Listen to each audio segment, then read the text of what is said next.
د مکې په ښار باندې الله رب العالمین قسم کړی دی. مکه غوره ده که مدینه غوره ده؟ نو نعتخوانانو په دې نعتونو کې خو مدینه ډېر فضایل بیانېږي چې مدینه غوره ده، خو صحیح خبره ده چې الله قسم کړی دی اقسم بهذا البلد. دویم نمبر دا ده چې مکې ته الله مبارک ویل ده، ان اول بیت وضع للناس للذي ببکة مبارکا. بکې ته الله مبارک، بکه د مکې نوم دی، مبارکه ده او د الله کور پکې دی. یونس په 1 لاک باندې دی. مدینه کې مسجد نبوي دی پکې یونس په 1000 باندې دی. 99,000 درجې دی مدینه مکه غوره شوله د مکې نه. پاتې شو دا خبره چې په مدینه کې خو نبی علیه الصلاة والسلام دی، د الله رسول صلی الله علیه وسلم غوره دی. دا باز بیا بعض علماء کړی دی، خو زه خدای ته اکثر نه وایم دا خو کول نه پکار. دا بحث ضرورت دی چې سړی دا خبره کوي چې دا خاوره غوره ده او که دغه کاڼی غوره دی. خو چونکې نبی علیه الصلاة والسلام په کائنات کې د ټولو نه غوره انسان دی، غوره دی ټولو نه. ظاهره ده چې نبی علیه الصلاة والسلام تخلیق د الله دی او بیا په ټول مخلوقات کې غوره دی. دغه خاوره غوره ده بیا د نبی علیه السلام ته لګېدل کوم خاورې مورې چې په کعبه کې لګېدلې دي، ځکه دا خو د انسانانو ایجاد دی او دغه د الله تخلیق دی. نو په دې وجه باندې بعضې علماو چې مدینه غوره ده، په دې کې جانان تحریم نه د رسول الله تحریم غوره ده ځکه چې نبی علیه السلام غوره دی. نو تحریم د مدینې خو صحیح دا ده چې تحریم د مکې غوره دی د تحریم د مدینې نه. حرم مکې غوره دی د حرم مدني نه. هغه احکام په سختۍ باندې په مکه کې دي کوم چې مدینه کې نشته.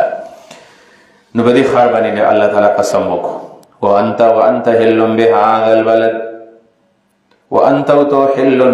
د حل یو معنی خدا د حلول نزول ته وایي. نو څه معنی تب داخليږي د ښار ته، وانت حل بهذا البلد تب داخليږي د ښار ته. نبی علیہ السلام په دې کې دی نو څنګه داخليږي؟ جواب دا دی چې ګوره دا خو 35 نمبر دی په نزول کې نه 35 سورت ته چې قرآن نازل شوی دی. په دې کې اشاره ده هجرت ته چې ته ور دې ښار نه پیرځې ته به خلک وباسي بیا به راځي د فاتح په حیثیت باندې. انت حل بهذا البلد دا د پیشنګوی د قرآن نه چې مکه به فتح کړي ته نو حل د حلول په معنا. او دویم بعضې علما حل حلال په معنا دی. انت حل بهذا البلد ته به حلالېږي په دې ښار کې، ستا مرګ به په دې ښار کې حلالېږي، خلک به تا وژني. اگر چې داسې نه دي ویلي چې انت میت انت مقتول بهذا المرې به وجل نه دي ویلي، حلالېږي به ستا مرګ ته به خلک حلال وي. نو نبی علیہ السلام د هجرت په شپه باندې خلکو د مرګ ته حلال ویل که نه، خو چا حلال نه کو چا مړ نه کو. انت حل بهذا البلد او ته به حلالېږي په دې ښار کې، خلک به ستا مرګ ته حلال وایي. ووالدین او زما د قسمې په پلار باندې او ما ولده هغه په بچو باندې او ما ولده. ووالدین پلار او بچی، نو ټول پلاران او ټول بچی تی مراد دي. او یا علما وایي چې نه د والد مراد آدم علیه السلام دی او د ولد مراد دغه بچی دي. نو آدم علیه السلام دغه په بچو باندې الله قسم وکړو. د دې قسم څه مطلب دی؟ نو دا مخکې موږ ویل کړه چې الله په مخلوق باندې قسم کوي نو دوه وجې کېږي، یا تعظیم ته اشاره ده عظمت ته، او دویم نمبر څه اشاره ده چې هغه ګواه کوي. نو مطلب دا خارم گواه دی، پلارم گواه دی او بچیم گواه دی. لقد خلقنا الانسان فی کبد، لقد خلقنا الانسان یقینا من انسان پیدا کړی دی. انسان جنس انسان دی، یقینا من انسانان پیدا کړلی فی کبد. کبد څه ته ویل کیږي؟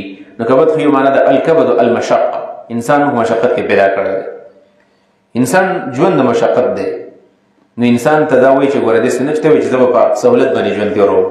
سهولت په دنیا کې نشته دی. انک کادح الی ربک کدحا فملاقیه، ته به عمل کړې د الله تعالی به ځې مشقت. او دویم نمبر کبد قوت ته وایي. الکبد القوت، انسان ما په قوت کې پیدا کړی دی. نو سوال دی چې انسان قوي دی که اسمان او ځمکه غرونه قوي دي؟ انسان قوي دی. څنګه انسان قوي دی؟